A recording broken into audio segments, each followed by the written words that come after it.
Kompas TV. Sore hari ini sudah terhubung melalui sambungan Zoom dengan analis komunikasi politik dari Universitas Padjadjaran Eda Kunto Adiwibowo. Halo Mas Kunto, apa kabar? Selamat sore Mbak Medal. Oke, Mas Kunto, kita akan bahas siapa saja yang potensial adu mekanik politik di Pilkada Jawa Barat. Sebelum kita bahas soal sosok, bagaimana sejauh ini dinamika politik di Pilkada Jawa Barat yang paling mutakhir? Kalau kita lihat kan juga backgroundnya adalah beberapa nama sudah ambil formulir dan juga sudah mengembalikan. Tapi dinamika politiknya gimana sih sekarang? Ya, dinamika politik ini kan lebih banyak sekarang ada di tangan partai politik ya Mbak ya. Yang pertama, partai politik tentu sedang menyaring dan menseleksi siapa tokoh-tokoh atau nama-nama yang kemudian punya popularitas tinggi, elektabilitas tinggi untuk kemudian dicalonkan. Dan yang kedua, partai politik tentu sedang menjalin komunikasi karena tidak ada satupun partai politik di Jawa Barat yang bisa mengajukan calon sendirian gitu. Jadi mau nggak mau kan harus berkoalisi. Nah, koalisi ini kan ada banyak problemnya ya Mbak ya. Yang pertama tentu soal kesamaan tujuan, lalu kedua soal siapa yang ada di gubernur, siapa yang ada di wakil gubernur, karena bargaining position tentu akan menentukan. Dan yang ketiga juga hitung-hitungan mesin partai politik. Apakah partai politik yang diajak berkoalisi ini punya potensi mesin politik yang cukup bagus atau tidak, atau justru jadi dragging gitu, hanya membebani partai politik yang lain. Nah, itu menurut saya sekarang sedang jadi obrolan tingkat elit lah istilahnya, sedangkan di level masyarakat sendiri sudah ada nama-nama yang kemudian muncul, dan tentu saja sudah banyak spanduk-spanduk, baliho yang terpasang. Nah, ini tinggal kemudian bagaimana calon-calon ini berani berdiskusi langsung dengan masyarakat untuk kemudian menawarkan solusi-solusi atas masalah-masalah yang dirasakan oleh masyarakat Jawa Barat, Mbak. Gitu. Oke, Mas Kunto, Golkar kan selain di Jawa Barat sebenarnya masih wait and see ya dengan posisi seorang Ridwan Kamil yang juga nantinya dikabarkan kan disiapkan juga untuk maju ke Pilkada Jakarta kalau nanti misalnya head to headnya dengan Anies Baswedan. Nah, bagaimana analisis Anda soal ini, masih wait and see langkah dari Golkar? Ya, tentu saja Golkar juga harus menghitung ya Mbak ya. Ini kan soal pilihan karena sosoknya Ridwan Kamil sendirian gitu. Dia nggak mungkin dipecah dua jadi di Jawa Barat juga dan di Jakarta juga kan gitu. Harus pilih salah satu. Di satu sisi teman-teman Golkar di Jawa Barat tentu butuh sosok Ridwan Kamil karena paling tidak petahana juga ya. Ya, petahana, dia punya probabilitas menang yang jauh lebih besar daripada lawan-lawannya, walaupun bukan berarti langsung dan pasti menang kan gitu. Tapi paling tidak potensi kemenangannya ada di Jawa Barat. Sedangkan di Jakarta kan lawannya misalnya Pak Anies turun kan juga harus Golkar di Jakarta juga harus punya sosok yang paling tidak bisa sebanding dan berimbang, bisa jadi kompetitor yang menarik bagi pemilih Jakarta selain Anies Baswedan. Nah, ini persoalannya di situ. Kalau saya lihat sih Pak RK-nya pengen ke Jakarta, tapi Golkarnya pengen ke Jawa Barat. Nah, ini mungkin yang juga masih jadi dinamika internal dan komunikasi-komunikasi dengan partai lain tentu saja terus dijalin karena ya tadi Golkar tidak bisa mencalonkan bisa mengusung sendiri. Oke. Betul. Padahal jadi peraih suara nomor 1 ya di Pileg kemarin ya, posisi nomor 1 Partai Golkar, kemudian disusul Gerindra dan juga PKS ya. Apa ada kemungkinan nanti kan Airlangga Hartarto Ketua Umum Partai Golkar bilang kalau nanti misalnya mau berpeluang untuk berkoalisi akan diutamakan partai-partai yang ada di dalam koalisi Indonesia Maju. Apakah mungkin kemudian Golkar akan berkoalisi dengan Partai Gerindra? Ada nama Deddy Mulyadi juga di sana. Iya Mbak, kalau dari lihat karakteristik partai ya, Partai Golkar adalah salah satu partai yang cukup demokratis dan cukup rasional dalam artian dari sejarahnya dan track recordnya. Ketika mengusung calon kepala daerah, Golkar akan selalu melihat hasil survei. Itu yang pertama akan dilihat, kan gitu. Lalu kemudian juga bagaimana konstelasi politik di lokal daerah tersebut, gitu kan. Berbeda dengan Gerindra yang sifatnya lebih top down gitu, Mhm. lebih instruksi dari ketua umum. Hampir sama dengan PDI Perjuangan kan, instruksi ketua Mhm. umum. Nah, menurut saya dari apa karakteristik partai yang berbeda ini kita juga sudah bisa menebak nih Mbak. Paling tidak Golkar pasti akan menghitung mana calon yang paling berpeluang menang dengan simulasi yang seperti apa, wakilnya siapa, Mhm. berkoalisi dengan siapa gitu. Pada akhirnya itu yang tentu akan jadi pertimbangan Golkar dan tidak hanya soal apa tadi soal Kim saja, berkoalisi dengan Mhm. Kim saja, tidak hanya soal Gerindra saja, tentu Golkar pasti akan membuka berkoalisi Peluang, dengan oke. siapapun, betul. Mhm, mhm, oke.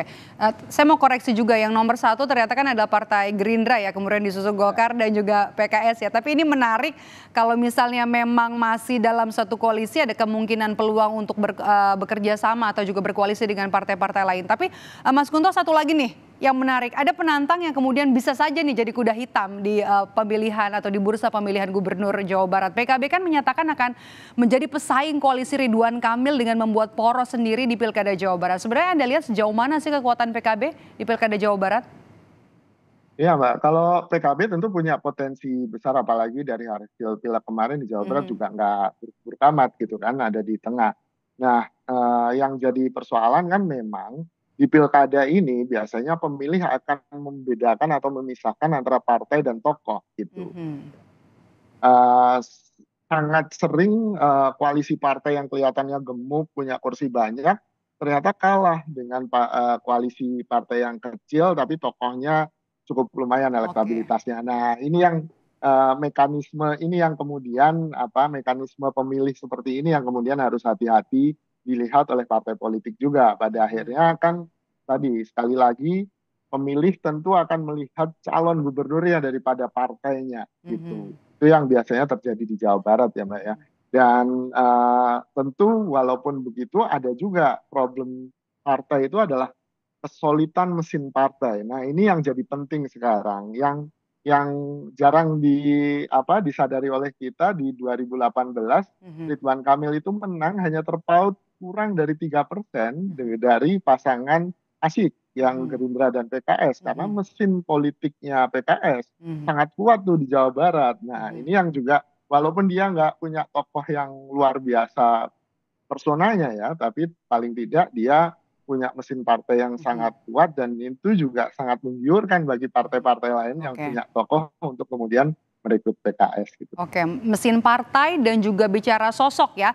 Sosok ini yang tidak bisa dikesampingkan kalau kita bahas soal Pilkada Jawa Barat. Nah, selain nama Ridwan Kamil, kemudian juga ada nama Deddy Mulyadi, ada juga nama kader atau politisi dari PAN, Desi Ratnasari, Bima Arya, kemudian juga ada Saiful Huda dari PKB. Dari nama-nama ini menurut Anda Mas Kunto siapa yang paling siap lah kita katakan untuk mekanik di Pilkada Jawa Barat nanti?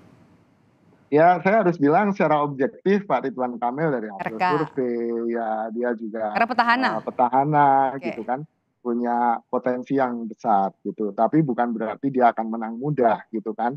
Akan beda cerita kalau ternyata semua partai di luar Mhm. koalisinya Golkar ini kemudian juga bersama-sama melawan Ridwan Kamil. Jadi kalau cuma ada dua pasangan, Ridwan Kamil versus the other ini gitu kan, bisa jadi akan sangat berat bagi Ridwan Kamil karena pasangannya cuma dua.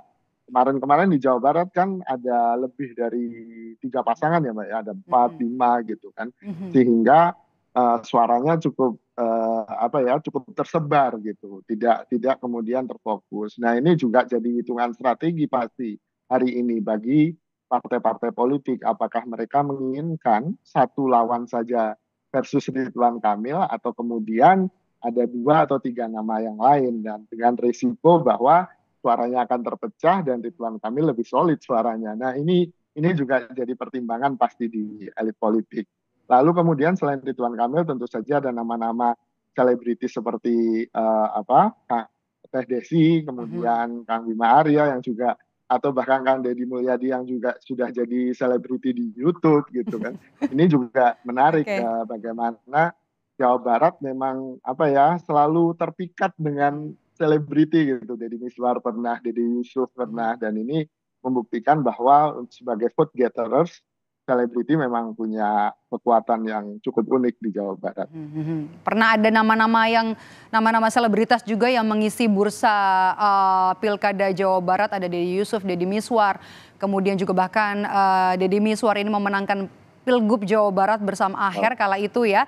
Dan Anda merasa yakin itu bakal terjadi lagi, faktor sosok dan juga tingkat keterkenalan dari seorang sosok yang nanti akan maju di pemilihan gubernur Jawa Barat jadi faktor paling tinggi nanti akan mempengaruhi pilihan dari pemilih, begitu? Ya, karena Ridwan Kamil sendiri adalah selebriti, Mbak. Selebgram kan, beliau kan gitu. Tanpa harus didampingi oleh selebriti dalam artian Dekat dengan milenial gitu. begitu ya, Gen Z juga Iya, ya.